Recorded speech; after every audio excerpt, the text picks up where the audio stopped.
Guys, it's Valo and I'm back. Nathan Cleverly has regained his light heavyweight WBA title last night, and it was a fast-paced. Nathan Cleverly started off fast-paced as I expected, and as we have expected from him. I think he's learned from his last fight. He didn't get gassed out, and this one was a very interesting one, because at the start he came out very quickly and got to get him with an exchange with Jurgen. But as the rounds progressed, it very much seemed that Jurgen was the one coming up with the more classy punches. I mean, Cleverly was putting on the pressure, but it seemed as if all the work was coming from Jurgen Bremer, and he was getting clean hits on Cleverly with his left hand. And he's a tricky southpaw fighter, so I'm sure even the judges and a lot of the Sky Sports presenters would have seen this fight.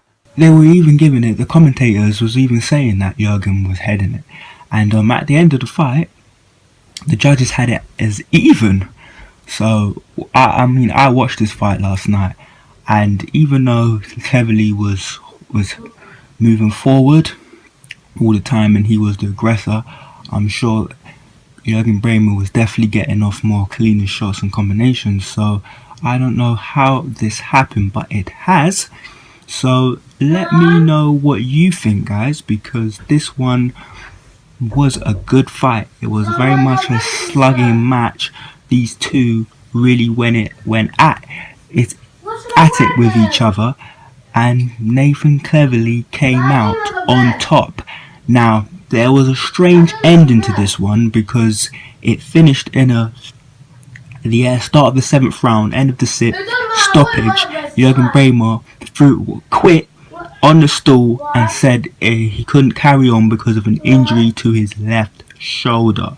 Or is it his right shoulder? Basically, he had a dislocated shoulder. So here's another interesting fact that we can all talk about, guys, because I think a lot of people are thinking different things.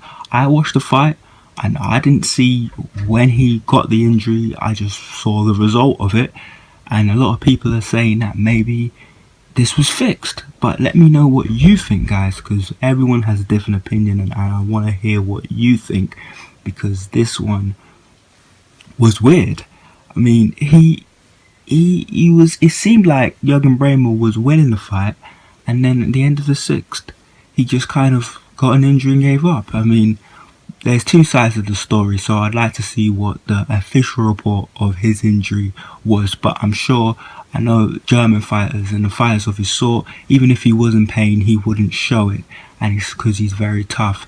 So whatever it was, it must have been quite very painful for him to stop the fight. Now, there is a rematch clause in the terms for this fight, so he could get the rematch. And if he did get the rematch, this fight could be bigger and worth more money. So there's always that, and maybe that was in the back of his mind. He thought, you know what, I'm not going to risk myself getting even more injured. I'm just going to take this loss and get the rematch. But drop me a comment, guys. What do you think about this? Because now Nathan Cleverly is WBA light heavyweight champion, and he's very happy, and he's looking forward to a few more fights. Jurgen Bremer will take this loss, and I'm sure he will want to get the rematch, but we'll see what will happen, because this one was an interesting one. So anyway, guys, on that Saturday night in Germany, there was a few other fights that went on the undercard, which are interesting too, so I'll be covering those, and I'll be talking about some upcoming fights in November. See you then, guys. Valo Boxing.